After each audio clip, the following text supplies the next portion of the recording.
Good evening. Welcome to Wine and Words Live. I'm Sarah Jane Rose, audiobook narrator and wine consultant. So I've created Wine and Words to bring my two worlds together in perfect balance and talk to you about stories and wine, which for me had a certain amount of synergy because stories and books are about escaping, learning and relaxing, and wine pretty much the same. So I bring them together, and in each episode, I've chosen a book and a wine. And for this season of Wine and Words, we are doing Mystery March. So all of the books are of the mystery genre. We have psychological thrillers, we have spiritual thrillers, we have amateur detectives. We're looking at those all over the next few weeks. And for each book, I've paired a wine with them. And the wines all have a connection to crime, albeit slightly tenuous, and those connections get slightly more tenuous as we go on. But we'll worry about that later. So what's in today's Wine and Words? So we are looking at Burgundy. So I'm going to do you a quick guide to Burgundy, and we're going to be tasting, or I'm going to be tasting this. You feel free to let me know if you're drinking something else. Then let me know if you've got a Pinot Noir, if you've got something else, you've got a cup of tea, then let me know, and I'll judge you on your wine drinking choices. And so we're going to be looking at Burgundy and talking about that. And I'm going to introduce you to a very famous case of wine corruption, which is associated with Burgundy, which is then going to lead me seamlessly into introducing my guest, Paul L Arvidson, who is the writer of The Wheels of Cady, and he'll be coming in. And then to finish off, you exclusively get to listen to the first chapter of The Wheels of Cady as an audiobook, which will be out very soon, narrated by me. Shameless self-promotion. So let's get on with it, shall we? First of all, have you got a glass of wine? What are you drinking? Let me know. I'm just going to start off with some water. So Burgundy. Let's talk about Burgundy. Burgundy, like a lot of wine areas, it should be really simple. It's not actually that complicated. It's a place in France.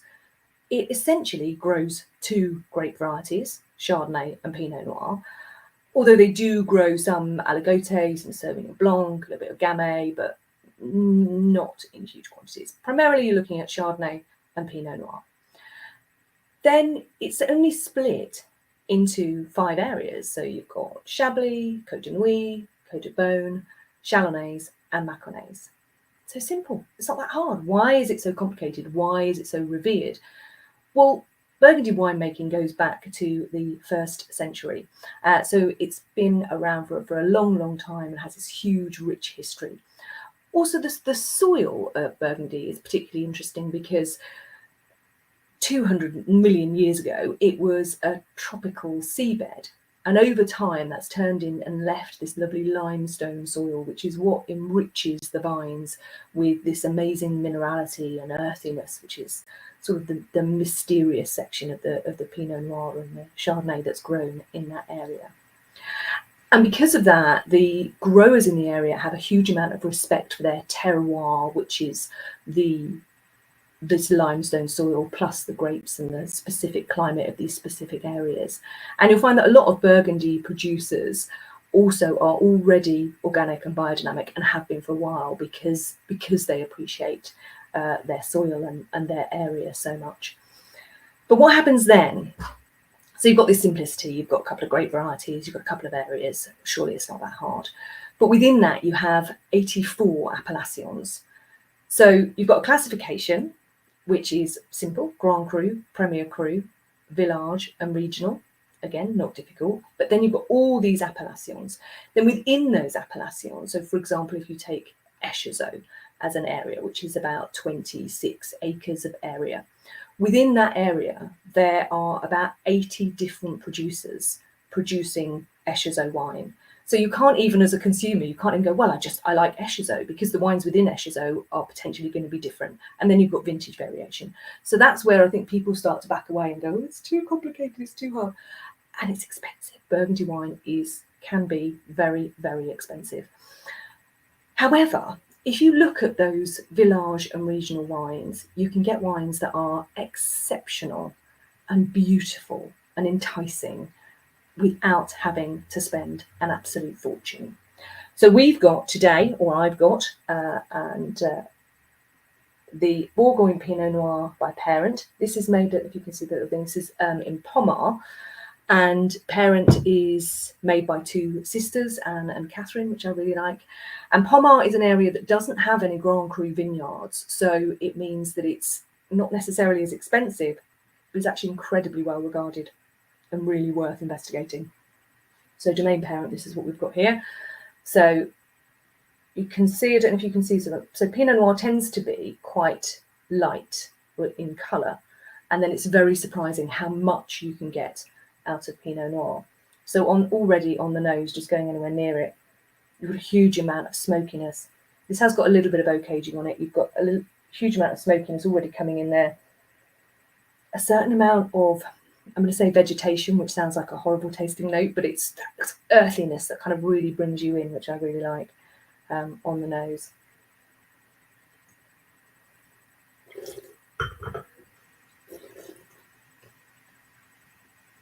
And again, it's beautiful.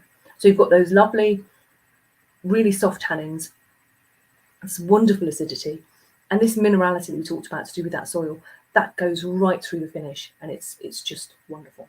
So I'm a big fan of Burgundy. Don't drink it all the time because it's not the cheapest. Now, what's the connection? You ask, Sarah, what's the connection with crime? Where are you going with this? So, Burgundy is connected with one of the biggest cases of wine fraud and corruption ever known. Back in the early 2000s, a gentleman called Rudy Kerniwan entered the wine scene in California. He was incredibly charming. He had a sort of mysterious past, and he seemed to have incredibly deep pockets. He was constantly taking people out to dinner and being charming and wonderful. But somehow people didn't seem to ask about his background. They just assumed he was some sort of heir to a fortune back in Indonesia. And so he charmed the wine drinkers of California, and then he became obsessed with Burgundy. And he was known in 2006 to sell £24.6 million worth of wine in one auction.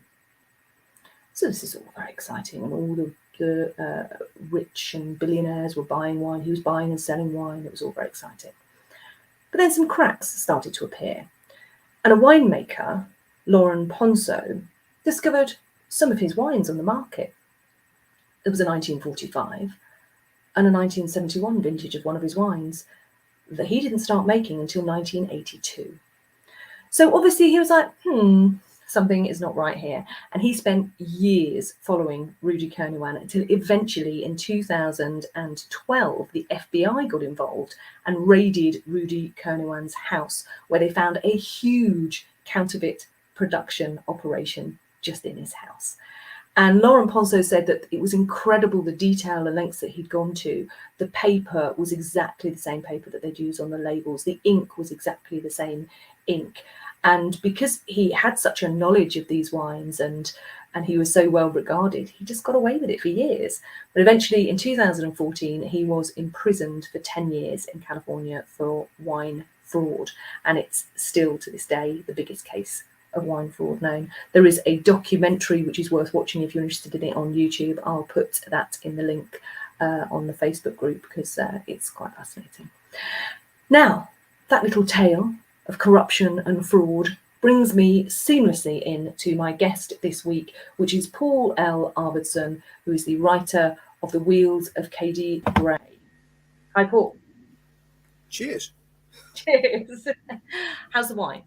It's lovely. It's really nice. It's quite a kind of grown-up mouthful, isn't it? Which I really like about it. I think that's a really good one. It is grown up, actually. Yes, it's not. I think I've always really liked Burgundy, and I've always really liked French wine, and Burgundy in particular, because it is a grown-up mouthful, and kind of everyone seems to drink things that taste of pop these days, and it's kind of so much of that. Actually, something that I didn't mention is that one of the other reasons that I'm drawn to Burgundy, particularly at the moment, is that the alcohol content. So in this, it's only 12.5%, And I really struggle at the moment because I'm old and I can't drink, too many glasses of wine back in the day. And so many wines are 14%. Some Rhone wines are 15%. I used to love Rhone, but I can't drink it at the moment because it's too high in alcohol. So to have this, this incredibly sort of full depth of flavour wine, but yet it's still quite low in alcohol, I just think, and it's very enjoyable and enticing, and because it has those, like you say, it's that earthiness and that makes it grown up. It's not fruity, it's not fluffy, it's kind of real, which I really like. And this is 2017, so it's got quite a bit of age on it, which again I like. Extremely complicated. Yeah, exactly. Just like this. So enough about wine. We'll carry on drinking. Let's talk about The Wheels of Cady Gray. So we have worked together. We have just finished producing the audiobook of The Wheels of Cady Gray, which I absolutely loved. So tell us a little bit about Wheels of Cady Gray and what inspired you to write it. Well, if you'll believe it, it was entirely an accident. We were talking on camera before we started, backstage, about the fact that I'm also a science fiction writer, and I've written a series of science fiction books, and I was between science fiction books, ready to write the next one. I had this trilogy all planned out, and in the way that all things go, it turned into 4 books. But while I was trying to write book 3, I was desperate to get this book 3 written, and none of the ideas for any of it would come to mind at all. And then I found myself kind of waking up having this same dream at night, about essentially what became the first scene in Cady Gray.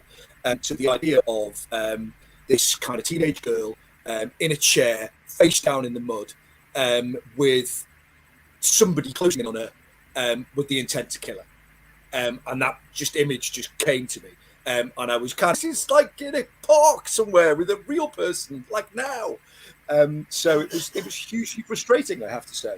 And so in the end, I had to junk my progress on the science fiction book and just stop and write Cady Gray, because it was just in my head and there was nothing else in there, and I just had to get it out. It's like, well, why is she there in the chair, and who's trying to kill her, and why? And so that happened, and that was the inspiration. And then you just accidentally wrote an entire book. I accidentally did. Well, I kind of had to work out why she was there, and why the guy was a killer, and and how she'd gotten there. So it was that. And that's how the book starts. That's the first chapter of the book. So we start with we almost sort of start with the end, don't we? And we sort of work a little bit backwards, and discover exactly why she's there. And in a funny kind of a way. I know a lot of authors say this, but I swear, honest to God, it's the truth. That I wrote the book and then kind of thought about it afterwards, once it was all down on the page. So my daughter has got an extremely rare condition. She's one of like 10 kids in the world who've got this particular gene alteration that she's got. And it means that she's a wheelchair user, and in a way her life is quite limited, and in other ways it isn't. But all the frustrations of her life, in a way, although I don't see them exactly from her point of view, I kind of see them from over her shoulder. And so as I was writing the book, I realized that there were loads of scenes where I was just venting all this kind of spleen. I mean, for me, I think I can't remember if I said it to you, but I said it to several people. I think I did an Instagram post about it. Isn't it? There's a couple of moments in it for me that really, when I first read it, that kind of made me take a breath. And they were almost really simple. Like there's a moment where he doesn't see her. And there's just, I think it's just one sentence where it says, for once it was useful to be unseen because so many people just don't see her. And I remember kind of really taking it and I'm going, God, there's just those. And then there's the little sort of, that one's quite sort of touching and alarming in a way. But then there's other little bit moments when just like the ramps, and it's like, oh, there's not, oh yeah, right, so we've got to use the ramp round the back that's near the bin or whatever, you know, and all those little moments where you're like, oh god, just something that's so simple and yet causes her such frustration. But what's great, I think, is she's such a hero, Cady, in this book, and the way that she's written. First of all, I'm a huge fan of the amount of swearing that she does. I love it. I was like, great, I don't get to swear very often in audiobook. And I love a bit of swearing. So, you know, it's great. And, you know, and again, it highlights that frustration that she has, that she's brilliant. So the book is all is a group of these kids at a school, and they sort of have to solve a case of corruption, actually, and they sort of go on this adventure, but they're incredibly brave, and they sort of face all these. They just keep going despite whatever their personal limitations are, which I just think is that part about the book is just wonderful. In a way, I guess it was kind of it was exploring their frustrations at the same time as seeing where that puts them in the world. And it doesn't necessarily give them superpowers, but it does give them a different filter on the world. So the thing that you were saying about Cady being invisible, it used to be one of the taglines when I first wrote the book. And although, you know, it means that, you know, that she's going to be last to be picked for the football team, it does mean that it makes her a fantastic detective and a spy, because nobody notices the kid in the wheelchair. And so it kind of gave her this kind of beautiful kind of in for all these things. But that was kind of, in a way, those were the things that came from the telling of the story, because I wanted the story to be about one of those kind of everyday tales of corruption, where some crafty bastard's getting away with it, and somebody unexpected spots it. It was the wine tale was beautiful because it's almost exactly the same thing. You know, somebody who was unexpected spotted it. Somebody who's been building a wine business for years and grafting away suddenly clocks it, and then actually, you know, I was kind of telling the story from that chair, if you like, from that point of view. The idea that, you know, well, you're then going to go to the police and say, well, hold on, there's all this stuff happening, and everyone's going to go, you're mad, behave. And it's that kind of disbelief, and then the fact that, right, well, you're the only person who believes you, and you know there's something wrong. You've got to do something about it. And the friendship group as well, because they're so, I guess, because they're sort of coming from the same point of view. But that friendship group is so beautifully written, and they're so tight, and Cady does a really good job of looking after everybody, but they all have their own sort of moments and their own bit, and it's just wonderful. But I think also for me, there's a bit where you see the impacts of the bit about the corruption. It's like, oh, this stuff happens, and they've just done this, with absolutely no thought about the impact that it has on this school and these people. Yeah. So it's really nice that it takes it, you know, from that level, that these people have just done it. And actually, he sort of has a sympathetic reason for having done it. Yeah. In the end, but the effect that it has is obviously tragic, and I just think it's wonderful. And you know, I think it's important to have those representations in fiction, and the characters for me are just great. And we made the decision early on that we were going to do, or I suggested that I would tone it down a bit on the RP, and that we'd make it sort of a little bit more Midlands. And I loved, actually, in the end, how Cady came out as the sort of Birmingham girl was super fun. It was, and I was never expecting, you know, when I wrote it, I knew she was from somewhere. But I kind of, in my own head canon, because I hail from Merseyside, in my head canon she was a Scouser, and so kind of it was only kind of in our production process, I guess, when we were starting to talk about it. And what was more important than the accents, in a way, was that the voice and the person that you inhabited for Cady was that somebody that you were comfortable with. And I guess in a way, in the back of my mind was somebody that you identified with. And actually that was just what came out of the process. So it was great, worked really, really well. And so Cady became a Brummie. I love it.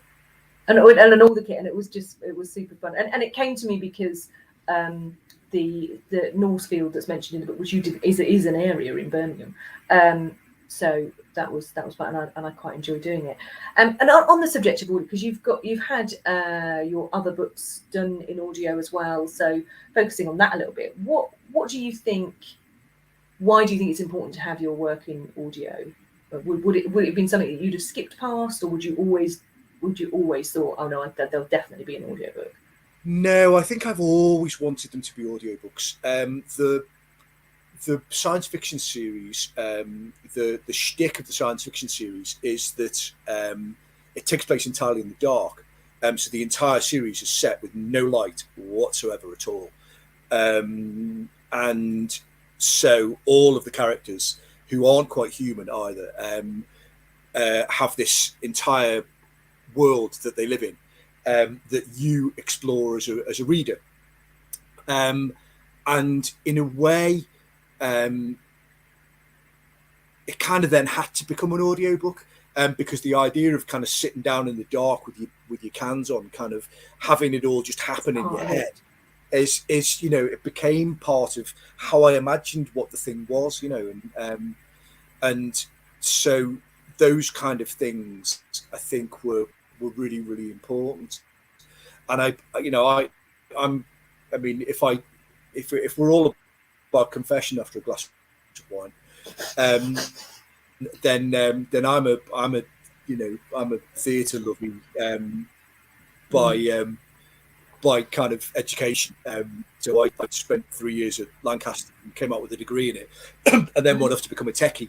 But all of that kind of aspect of kind of making a show, and having kind of different ways of telling a story in a way, are kind of very much what I'm about. I love the idea of that. But I knew from having done theatre, that it's a ball breaking process. It's turning something that's flat on the page, which is of your listeners who are writers as well.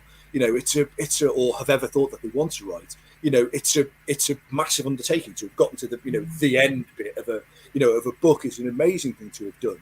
But then when you try and lift that up and kind of make it alive in another medium, it's just it's a huge undertaking.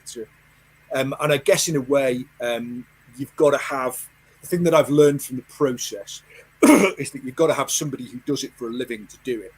And we talked about this when we first started, that kind of weird kind of writer voice dating thing where you kind of work out who you're going to like and who you're going to get on with, and whether you're going to work creatively together. I think having someone who just knows what the process entails, and somebody who understands the drama of stuff, and somebody who also, you did a whole load of stuff, because when you take a book and turn it into an audio, it becomes a different thing whether you want it to or not. And there's a lot that you did on the fly, that you asked me about afterwards in the edit, things about like taking out speech tags and stuff like that. Actually, when you write something, it makes it very simple, to have he said, she said. You get taught in author school that that was a fad at the time, that all the speech tags have got to be he's and she's and that's it. But actually, that makes a really, really boring audiobook. And it becomes irritating. Yeah. And you took all that stuff out. So all of those things, there was a lot of stuff that you do just because of the fact that you're sat behind the mic and you're a performer behind the mic, that you automatically think about. And it's it was just really, really, it was a lovely process to have all of that stuff not taken off me, but kind of have another creative input, I guess, in that process. And I think because I think it can be difficult, I think, for writers, because depending on how they write, it might be that they've got a very specific voice of the characters, or a very specific voice of the narrator. And I've known authors who've spent so long trying to find someone with that exact and no one's going to have that exact voice that's in their head.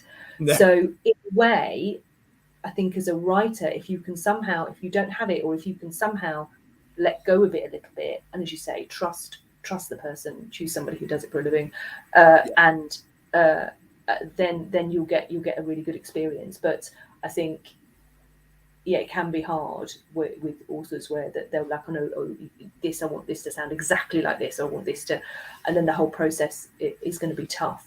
But yeah, it was nice to have that kind of free reign a little bit, really, where I'd said, should we do this, like this, and can we do that, which was nice. I don't know, I've always been a collaborator in those kind of things. I'm very much a fan of kind of, you make the most of that kind of dating part of the process and make sure that you get on with the person that you're going to work with. And then you can do that. Then you can kind of throw the ball to each other, and either catch it or have a laugh if you drop it. And so it's kind of it's. I think part of that's the theatrical background, isn't it? Because if you've ever been in a show that has been a real collaborative process, and I've been in a few that have been wonderful like that, where everyone is kind of part of the creation of the show, then the thing that you get at the end is amazing, because it's been built together in this sort of synergy. Whereas if it's been, you must move here on this line and do this and la la la, then it's not quite so enjoyable. And I think exactly the same for audiobooks.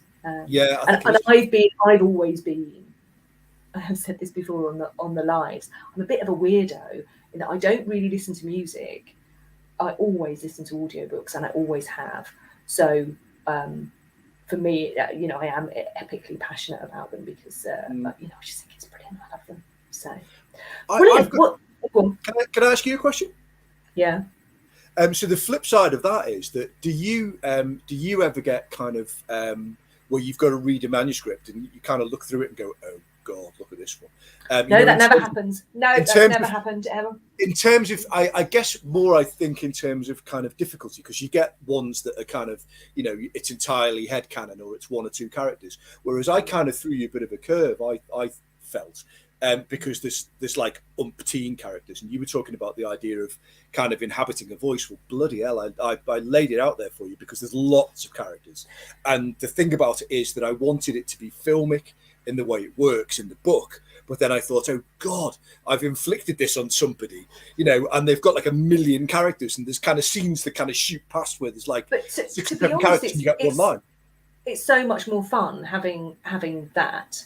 And actually, if you narrate like fantasy, it's normally bonkers, because there's like 12 dwarves and 14, there'll be huge, 14 elves, and all the elves are Irish, all the dwarves are Scottish, but they've all got different names, and they're all in the same meeting, which is always fun. But yeah, but having those different characters, it does make it a little bit more dramatic. I have, I said I won't name them, but I have occasionally come across and narrated things that are, let's go with, overwritten, which sometimes gets a little bit like, oh my God. And that genuinely can be tough, but this wasn't. So, well, on the subject of that, we could probably just carry on just drinking wine and stuff, but I feel like we should bring it to a close. But it was I genuinely loved The Wheels of Cady, and I hope that other people have read it already, enjoyed it, and if you're waiting for the audiobook, it'll be out very soon. But here, to finish off, we are going to play you chapter 1 of The Wheels of Cady. So first of all, thanks very much, Paul, for joining us. If you're watching us in the replay, then let us know, put in the comments what you thought of the book, or if you haven't read the book, or if you're going to wait for the audiobook, tell us what you're drinking, and sort of generally join in. But we will say goodbye, and I will play you The Wheels of Cady. Thanks so much for joining me, Paul. Absolutely brilliant. Thank you so much. Thanks for having me. All right, take care. See if this works. I'm going to go, and I'll see you all soon. We'll see you next week. I'll play this now, but we'll see you next week for Wine and Words, which is going to be Split Decision by Carmen Capuano. And Carmen is joining me in the live as well. So all very exciting. See you soon. Cady Gray lay nose down in the soil. The wheels of her chair spun above her. The weight of the chassis pinned her down. Rain fell in great big drops all around her. She couldn't move her legs at the best of times, but she was sure her right shin was broken. She was too stunned to feel much of it yet. Everything was one great bruise. Her head felt muzzy. She must have banged it, along with everything else. Petrichor. The smell of rain after a dry spell. What the fuck, Cady? Where did that come from? The subconscious can properly fuck with your head sometimes. She opened her eyes.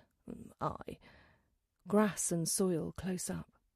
Some kind of edging stone with a smear on it. Something trickling from her fringe down her nose on the right-hand side. For a moment it felt comfortable, like being held down by a massive duvet or hugged tight in a huge embrace. She could just go to sleep. And bam, here came the pain. Cady clenched her jaw. At least that wasn't broken. Her lips were sticky. She could taste metal and salt. The right shin, definitely broken. But good news, she could feel her toes. They hurt like hell too. Head. She couldn't pull her focus to that yet. All too stabby. Somehow, she knew if she let herself focus on that too much, she'd pass out again. And that would be bad. Really, really bad. Shit. Shit. Shit. Focus on something, Cady. Noise. What was that noise? Straining, labouring. Something's going to break. Mechanical? Not exactly. Electromechanical? Chair wheels, running full tilt with nothing to grab on, flailing like a beetle on its back. The chair must have been sat on its arm with its controller bent backward. Well, that was going to burn the motor out, no mistake. She spread her awareness out slowly. It wasn't far from the controller and it wasn't broken. She shifted her weight from her hips to her right arm. Shit! Shit! Shit! Too much weight on her to get free. But she could move her hand. The whole chair arm was twisted out of shape. She could see along the profile of the chair that plastic engine cover had snapped loose, spilling its wiry intestines onto the grass. Man, this chair was fucked up. Dad was going to be so pissed at her. She felt for the chair controller joystick. The golf ball she always had on the top of it had gone, lost in the crash. Just a metal stick left. She pushed the metal stick into the soil, back into its neutral position. The screeing noise stopped. Good. Quiet now. Not quiet. Ringing in her ears and rain sploshing. She must have been lying where a puddle was gathering because her legs felt wet. Tick, tack, tick. Was that in her head? She dreamed about that before. Was she concussed? Another part of her brain was waking up. Her hind brain, home of warnings, of fear, of fight or flight. But she couldn't fly. Her wheels were broken. Tack, tick, tack. Shit. Now she knew. That noise. Bad brain, slow brain, now it was catching up. Tick, tack, a noise and a person. Bad, bad person. It spooled out of her like an old broken film reel. Images yammering from her brain on fast forward. Flash. The glint of a gold ring on someone's little finger. Insincere smile. Not him. Flash. The joy of the chair lights springing into life when she'd flicked the news switch. Dad was the best. Not Dad.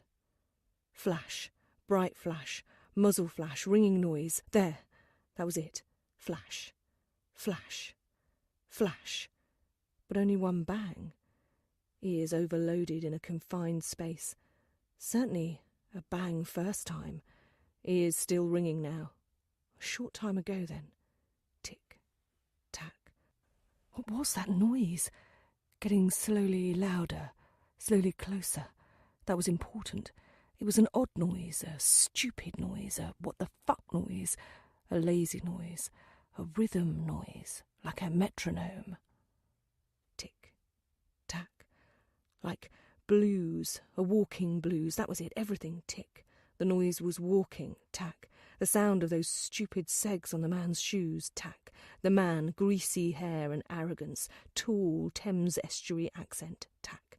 Dots tattooed on his knuckles, something black, metal held firm in his hand. The smell of oil. Tick. He was coming. For her. Tack. And he was going to kill her. Tick. Tack. Bill had called him Tic Tac. Shit, Bill, where's Bill? Something made her not want to think of that. The rear brain. Fight or flight. No flight. There was another one. What was it? Fight, flight and tick, tack, freeze. That was it. Fight, flight or freeze. The air filled with noise. Her chair back jerked. That noise, bang, never quite seemed to describe that noise. It filled her ears with loud, even out here, face down in the grass, an echo off every hard surface of the building behind them, the town hall. No flash this time, with her face in the grass. But at least that meant she couldn't see what was coming. No, wait. It also meant the chair body was between him and her. Something from deep inside her chair was fizzing. Tick. Ah, there you are. The voice dripped arrogance. She hated that voice. Don't go anywhere, will you? Oh, wait. You can't. Fucker, was all she could manage in return. But with her face in the grass, she could hardly hear herself. Tick, tack, tick, tack. I don't really want to do this, you know, he said. God, he loved the sound of his own voice. Liar! He laughed, harsh, echoing. It rang off the walls, harsher somehow than the shock of the gun. The gun! He really was going to kill her. How many rounds had he fired? Could she remember? There was something stopping her recall. Flash, flash, flash. What was it? Flash, flash, flash. Bill. Bill falling, shouting out, shit, Bill! How many rounds? One just now, three from before, one before that, so one left? Did guns even have 6 rounds in them these days? How did she need to know this? But one was plenty. Tick, tack, tick. Fight, flight, or freeze. Her dad always said, you never really know which you're going to do until something bad enough happens. Something so bad that your insides have already turned to water, and your brain is racing in 6 different directions at once, and you're going nowhere. Here I come, Cady. Time to pray. He couldn't be serious. Pray? No, this cocky shitbag would be all about that, wouldn't he? Bang, bang, oops, sorry, I killed somebody. That's okay though, right, God? Bit of absolution 101 and off we go again. Tough job being a killer, but someone's got to do it. God says it's okay. Tick, tack, tick, tack. Nothing come to mind? Let me choose then. Seems fitting. Cady struggled under the chair. Her arms flailed. She couldn't move it too far. Besides, the chair in the way was the only thing saving her. Even if all he saw was her hand, if he shot it off, that would kill her plenty quick enough. Bastard! She growled into the soil. Oh, now, do you want your last words on this earth to be a curse? But before she could answer, I've thought of one, though. How about this? Good God, this guy could talk. At least being shot would be a relief from his voice. As I lay me down to sleep. Do you know that one, Cady? Oh, yeah, that's great. Keep him talking. Probably too late now anyway. No one here. He could talk all he liked. She was delaying the inevitable. I pray the Lord my soul to keep. She heard the metallic click-clack of the gun being cocked. If I should die before I wake, Cady got a whiff of excited sweat and gun oil. She wriggled. Her left arm was free. That was both arms now. Maybe. I pray the Lord my soul. He leaned over and stood on her left arm at the wrist. Stay still. She felt the metal of the gun rustle in against the base of her skull and press there. I pray the Lord my soul to take. But no one's year began that badly, right?